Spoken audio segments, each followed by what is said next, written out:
The interminable wait for the Toronto Raptors to return to the court continues, and so on today's show, I'm digging back into the mailbag. You listeners out there have just sent in so many darn good questions over the last couple weeks. I got to get to them, and so we will get to questions today about ideal playoff opponents for the Raptors. We will talk about the bench rotation. Why aren't Yuta Watanabe and Justin Champagnie playing? Plus, we'll dig into a question about leaked jerseys and a whole bunch more on today's episode of Locked On Raptors with yours truly. Thanks for being here.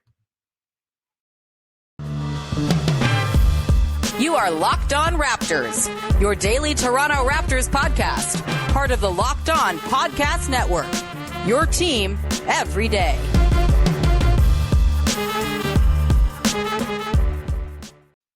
Hey, what's going on? Welcome to episode number 1125 of Locked On Raptors for Thursday, February the 24th. I'm your host, Sean Woodley of RaptorsHQ.com. You can find me on Twitter as always, at WoodleySean. You can find the show at Locked On Raptors. And of course, you can find the podcast free and available on all your favorite podcast platforms in audio form. You can subscribe, follow, rate, review, etc. Plus, you can go find the show in video form on YouTube as well. Just search up Locked On Raptors. It should be the first thing that comes up because we've got lots of subs. So we've got that algorithm working for us, baby. Nearing 1,700 subs over on the YouTube channel. So thanks to all of those who have subscribed, and thanks in advance to those who plan on doing so. Even if you don't listen to the podcast on video, if you are a podcast app person, just subscribe to the YouTube page and never to look at it again, but it helps our numbers, which is very, very nice. Anyway, thank you as always as well for making us your first listen of the day. Sorry, today's episode's coming a little bit later than normal. Just the morning work stuff that got in the way. But either way, we are here now in the afternoon time to talk about mailbag questions from you fine folks out there. Put out the call last night because look, man, we're kind of biding our time here, waiting for the season to come back. We'll have a podcast tomorrow teeing up the stretch run of the season and kind of digging into our hopes and dreams with Catherine Niker, who is a wonderful podcaster from the Buckets and Tea podcast over on Raptors Republic, former guest of the show. We love Catherine. We're going to have fun with her tomorrow. But today, mailbag questions to help bridge us over to the return of basketball with the Raptors taking on the Hornets tomorrow night. So let's dive in, shall we, to your many, many good questions. And I'm going to devote the first segment entirely to our dear friend, Freddie Rivas, past and future guest and an all-time question asker for these mailbag shows. He has asked like 3 or 4 really good ones for today's episode. And so we will indulge him and take his questions off the top here. So Freddie Rivas' first question is timely with the dunk contest now in the rear view. I will not lie, I did not watch the dunk contest. I was away, as I mentioned on yesterday's show, and I don't think I missed much as it turns out. But Freddie asked if the Raptors had their own dunk-off, who would be the final 4 that would make the contest, and who wins? So this is tricky. The Raptors have, I wouldn't say they have anyone who's like a notably great dunker. I think they have some good dunkers and some loud dunkers, which honestly, for in-game dunks, I would prefer loud dunkers to like, acrobatic, dudes who are doing incredible sort of flips and spins and through the leg stuff all the time. Flips and spins. Flips is not a thing people do for dunks, but maybe they should. I just, the gymnastics dunk. I've just solved the dunk contest for the future. Just have gymnasts dunk. Anyway, for the Raptors, yeah, like I would say they don't really have like the DeMar DeRozan or Norm Powell type high flyer slashing wing necessarily. But they've got some guys who can yam. And so I think my final 4, Precious Achiuwa's got to be there. I mean, he's thrown down a couple of the biggest dunks for the team this season. He's super athletic. As far as big men who go into the dunk contest go, I'm usually pretty down on that idea. It tends to be not so impressive to me when big men dunk outside of when JaVale McGee dunked on 2 nets. But I think Precious is kind of the right height, right size. He's not too sort of lumbering and tall. He's super athletic, crazy ups. I think, and he's also got like an irrational confidence about himself as well. So I think Precious would be definitely in the foursome who are dunking. I think OG's got to be there. I mean, he's just such a like emphatic dunker when he does put things down. Even like an average sort of like 6 feeling dunk would maybe have like an 8 to it as its final score just because of the extra emphasis he puts on. He's like the anti Pascal Siakam when it comes to this. I don't think Siakam is in this. Siakam is many, many good things. I don't think he's necessarily a great dunker. And I find I've talked about this before. He dunks with like the least emphasis I've ever seen. He'll just kind of like touch the rim and drop it in. It's a very delicate style of dunk, which, hey, it kind of fits his finesse style of play, but I don't think he's in here.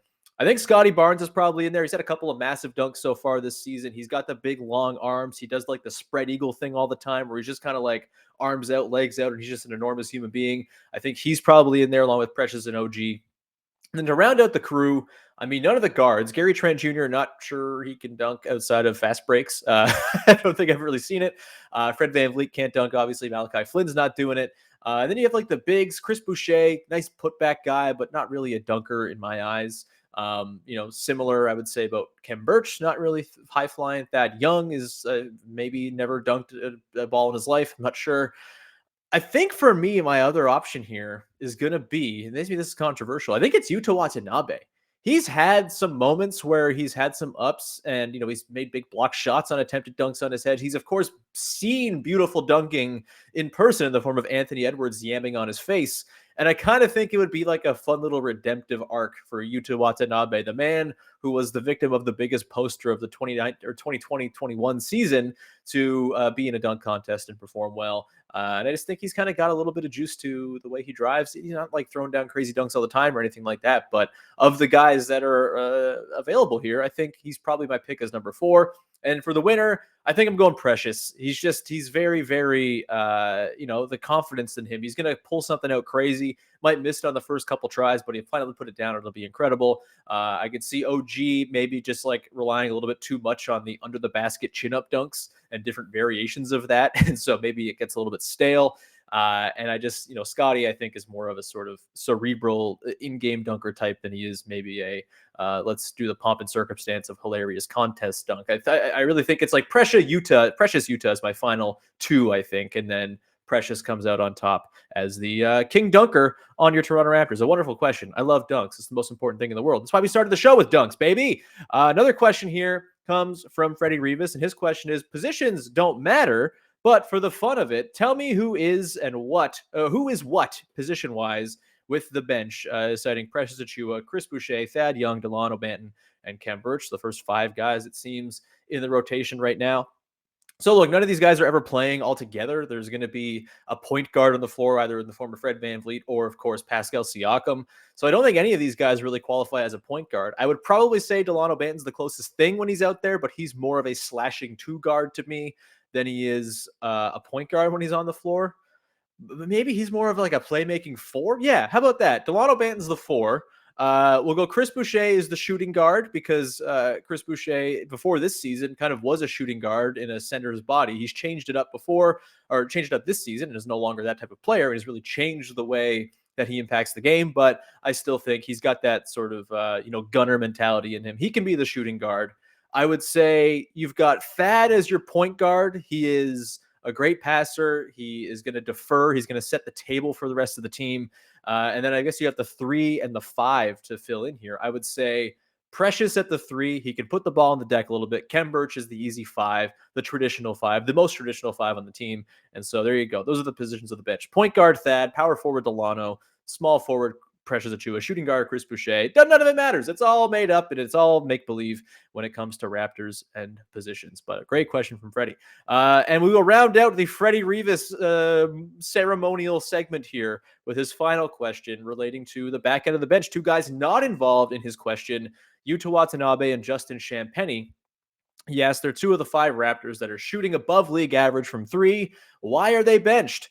When it comes to Champagnie, I think it's just a matter of there's lots of other guys who do the things that he does while also having a little bit more offensive juice overall. Like, I think, Champagnie's had some nice games. I would argue his percentages are being kind of inflated by a couple of hot games. I think he had like a 4 or 5 game at one point. It's not like he's shooting a ton from downtown. I'll just pull it up here.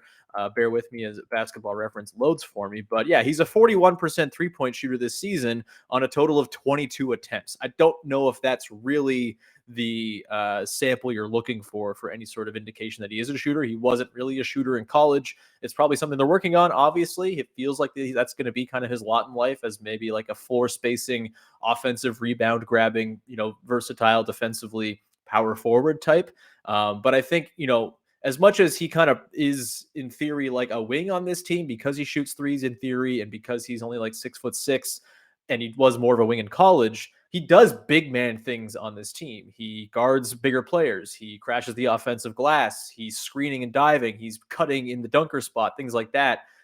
Not really wing stuff. And so he's not really satisfying that need for an actual wing that the team kind of needs. And he does, I think, a few things just less effectively than guys like Precious Achiuwa or Chris Boucher or Kem Birch, et cetera. I think there's an argument to be made that he should get some run in here at some point, but I think with the way the rotation's looking right now, with Thad Young coming in, I don't really see there being that much of an avenue for Justin Champagnie here. Yuta Watanabe, I would say I would totally like to see back in the rotation here, just because I think his shooting is valuable. Maybe you slot him in place of Delano Banton in those minutes that he's been playing. I have no problem with Banton playing either. I just don't know if maybe this year is where you're getting the best of Banton. And I think the things Yuta does, which is smart defense, a little bit of second side action where he can drive and attack a closeout if he has to. Not the best thing in the world, but it's not terrible. He's got pretty good vision. He can make that next play out of that drive. And I also just think the 3-point shooting, it's better than what we've seen. And I still think it's bizarre that really 2 games after returning from COVID were enough to cost Yuta his rotation spot. I think there's a role for him here. I think he's one of the better shooters on the team with a more proven sample than Champagnie, and I would like to see him get back in the lineup at some point here. I just don't know if we'll see it with the way things are working, and it's tough. You got to pick someone to remove from the rotation as well, and I don't know if that's an easy question to answer. Not taking out Thad. I think he's their 6th best player already. You've got Chris Boucher, who's playing out of his mind, deserves to play. Precious Achiuwa, they're invested in long-term. His defense might be the best on the team or very close to it. Yes, his offense is an adventure, but his defense is valuable. And again, they're invested in his growth. And then there's Kem Birch, who I think if you're picking someone to maybe swap out and take some minutes away from him, take away from anybody and give to Yuta, Kem Birch might be the guy. But that feels weird because Kem is so steady and reliable. When he goes in there with the starters, it looks pretty good. So it's not like it's an easy thing. It is one of them good problems, I suppose, that you have all these guys who are playing well. But if you're looking for a little bit more diversity in the types of players the Raptors throw out in terms of skills, Yuta might be an option to kind of throw in there if you're getting sick of the 4 big man rotation with Delano Banton sprinkled in. With that, big thank you to our pal Freddie for those very, very good questions at the top. We'll get more questions out of the way coming up in just 1 second here. But first, I want to tell you about our friends over at betonline.ag. Football might be over for this season, but basketball is at full steam, both in the pro and college ranks. From the latest odds, totals, player performance props to where the next fired coach is going to land, betonline.net is the number 1 spot for all your sports betting needs. BetOnline remains the best spot for all your sports scores, podcasts, and news this season. And it's not just basketball. BetOnline.net is your source for hockey, boxing, and UFC. And, of course, MLB eventually one day when they come back to us as well. I use BetOnline all the time. I've thrown some money down on some titles futures, both with the Suns and the Nuggets, both riddled by injury right now. I feel pretty good about both of those still. I think I'm going to win some bucks there, baby. Head to the website, use your mobile device today as well, and you can learn more about the trends and the action at BetOnline, where the game starts. All right, we continue on here with the mailbag episode of the show with some more wonderful questions that came in from the good people out there. This one here comes from Andrew Livingston. Andrew asks, who would be the team you'd want the Raptors to meet up with in the first round of the playoffs? So we answered a version of this question last week with Katie Heinel in the Friday mailbag. And that one was more of a, what would be the most satisfying team to beat in the East? And that is a very different question than this one, which is, which team do you want to match up with in the first round? I think for me, obviously we'll assume they've won the play-in and they've advanced as either the 7 or the 8 seed. The seedings are also jumbled right now. They could end up playing literally anybody. It's just such a mess. I would say if I'm ranking the potential opponents, I think the Cavs are number 1. I think they are gettable. I think they're just not super deep. I think their offense is really going to struggle in the postseason, even if their defense is really good. I just think the Raptors have a little bit more in terms of depth right now and overall shot making right now. And so much is hinging upon Darius Garland for that offense to really operate and run smoothly. And I think he might be the kind of guy who, you throw some length on him in a playoff series. You harass him with Scotty Barnes and Pascal Siakam and maybe Precious Achiuwa in a small, bit part here once in a while, working out in space. You throw in OG Anunoby, obviously. I think there's a world in which you can kind of make life a little difficult for Darius Garland in the postseason. And I don't know if Jarrett Allen, Evan Mobley are quite there just yet. I feel like Lauri Markkanen's a guy you can beat up on in terms of a matchup defensively. Same with Kevin Love. I just think there's some holes that can be attacked there in Cleveland. So they're my number 1. I would say the Bulls are probably number 2. As much as I think they're fantastic, I do worry about their defense. Even if Ball and Caruso are back, I think those two guys are not necessarily stopping the best offensive players on the Raptors. We kind of talked about this yesterday. And so I think the Bulls would be number 2 for me, even if there's the potential of some serious karmic payback in the form of DeMar DeRozan roasting the Raptors with an excellent playoff-proof performance where his game does not drop off like it has in the past, kind of exhibits his overall growth. That's certainly a downside to playing the Bulls, but I do think in terms of teams that have a chance of beating, I think the Bulls would be right there. After that, I mean, it gets tricky. I think, and I got to say, to those commenters on YouTube who have been like, you're too negative. How you got to believe in the team. I am not in the negative. I am the most optimistic person there is covering the Raptors. If you have followed my work I've been doing this podcast for almost 6 years. I have been constantly the optimist. I'm also trying to be realistic and actually cover the team with a critical lens. And I think if you look ahead, it's pretty clear to say that the Bucks and the Heat are 100% better than the Raptors. And I think that's fine to say. Those teams are crushing it right now. They have better records. They have better point differentials. They have overall better top end talent than the Raptors. That's not me saying the Raptors are bad. I think the Raptors are awesome. This is among the most fun regular seasons I've ever covered. And I've covered a lot of them over the years. I've watched even more of them. This one is on the short list. It's amazing. I'm having the time of my life watching and thinking about talking about this team. I also think it's okay to accept that they're going to be a pretty serious underdog in a first round series against most of these teams. They'll be an underdog against the Heat and Bucks for sure. They're probably an underdog against the Sixers. They don't have a center to go up against Joel Embiid. That could be a problem. I think they can find some ways to work around it. And I think that would be a pretty interesting and compelling series and a fascinating one X's and O's wise for sure because of the very different roster constructions at play. But I think they'd be favored to lose in that series against the Sixers, and that's fine. The Celtics are in there as well, and I think, I am really grappling with what that matchup would look like. They're probably number 3 for me on this list of teams I'd be okay playing. I don't think they're a perfect team by any means. I think their offense can struggle, and I think with the way the Raptors have given Jason Tatum trouble in the past, that could be a problem for this team that is so dependent on Tatum and Brown. Both of those guys have a 30% usage rate. The next highest guy in the team is around 20, and it's Derek White. And Derek White and Marcus Smart, if you're like funneling a bunch of threes to those guys because you're selling out to stop Brown and Tatum, I kind of think that could be a troublesome thing for the Celtics. Unless, of course, Marcus Smart does the thing where he hits 7,000 threes in the game against the Raptors, and there's nothing you can do about it. But I think, as much as the Celtics are scary and have played very well, I think they're probably number 3 for me in terms of teams I think the Raptors can beat. After that, it's a wash really for me. Miami, Milwaukee. Maybe would rather see them play Miami just because they've played them well this season. I mean, they've beaten the Bucks a lot too. They were never fully healthy with Drew Holiday, and I think that championship pedigree is a little bit much to contend with. But I think the East is so clustered. It's not like they're going to go into any series as like a 90% outcome of losing. I think there's going to be a pretty decent chance of some upsets in the postseason this year because of the way the standings are working out. But yeah, I think if you want the Raptors to advance past round 1, you're rooting for the Cavs and probably the Bulls as your second option. But even then, the Bulls are probably favored in that too. But that's okay. And it does not mean that I think the Raptors are bad or not good or that I do not believe in them. Sorry to get angry about YouTube comments, but sometimes you just got to call them out. Anyway, let's continue on. Next mailbag question here. This one comes from Ramen Shinobi. Interesting question. How long will Nick Nurse last with the Raptors? At this rate, I can see it being at least 5 years, potentially longer. Well, this is his 4th season with the team already. And yeah, I mean, Nick Nurse feels like he's going to be around for the long haul. I'm not sure if the question is asking 5 years from now or 5 years total from the start of his tenure. Either way, I think both, he might hit both. The Raptors to me don't feel like a team that is super eager to blow things up and make drastic changes for the sake of change. They've been very patient. They probably waited a couple years longer than people expected them to hang on to Dwayne Casey, for example, because they value continuity. They value being good and relevant and in the conversation and winning, 50 games and whatever. There may come a crossroads at some point here with Nick Nurse in this, version of the team where, hey, maybe a year or two from now, they start losing in the postseason in round 1, round 2, and there starts to be a bit of disappointment that seeps in. This happens with most teams when it comes to their win arc and trajectory. You start off where things are all gravy and happy, and then eventually expectations mount and things start having higher stakes and, job security is on the line.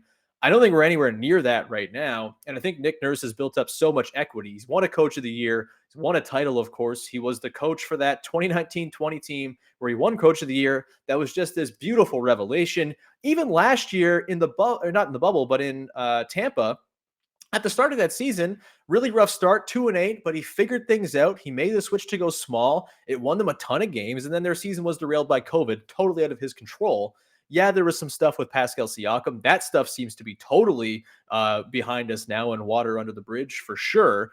And it seems like Nick Nurse kind of has carte blanche to do what he wants with this roster and go forward. I don't think there's any job security questions right now.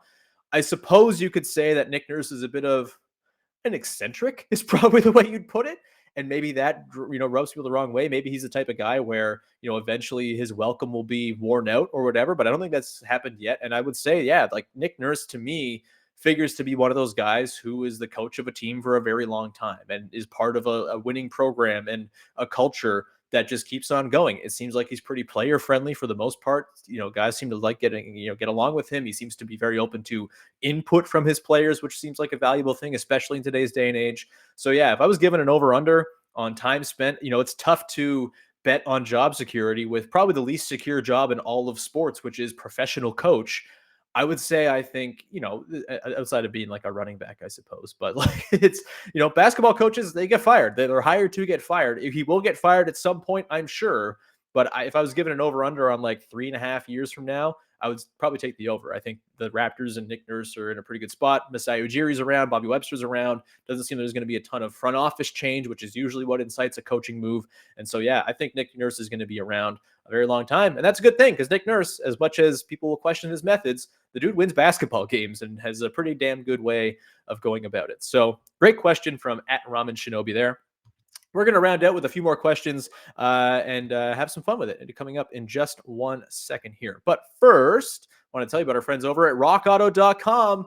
Look, I've told you about rockauto.com for a long time now, and I will tell you again, they are the place to avoid your fear of the mechanic. I hate going to the mechanic because I know nothing about cars. And when I go and there's something wrong with my car and I need a new part, I just sit there like staring dumbfounded at the guy. And eventually I'm paying out of the pocket a lot more than I have to for the part that I need because they usually only have one version of the part you need in stock. They might not even have it. They might have to order it from the warehouse down the street and then have them bring it over. But again, it's just one option, one price, one brand. Everything is decided for you. But with rockauto.com, you can choose the parts that you want, the brands, the specifications, the prices you prefer to pay, and they have everything you might need from brake parts and tail lamps to motor oil, new carpets, everything in between. You can go and check them out. It's easy to use. I can use their website, and I know, again, nothing about cars, but I can navigate it just fine and find the parts that I need. I've purchased stuff from rockauto.com before. I purchased a gas cap for my car one time. Windshield wipers you can buy as well for much cheaper than you'll get at the dealership as well.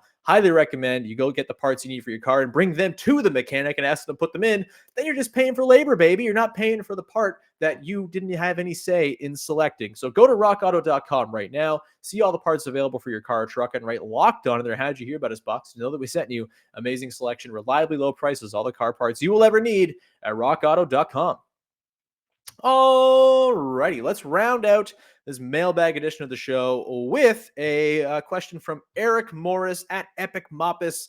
Asks thoughts on the leaked 2022-23 City jerseys. Is it time to move on from the OVO black and gold alternate color scheme yet?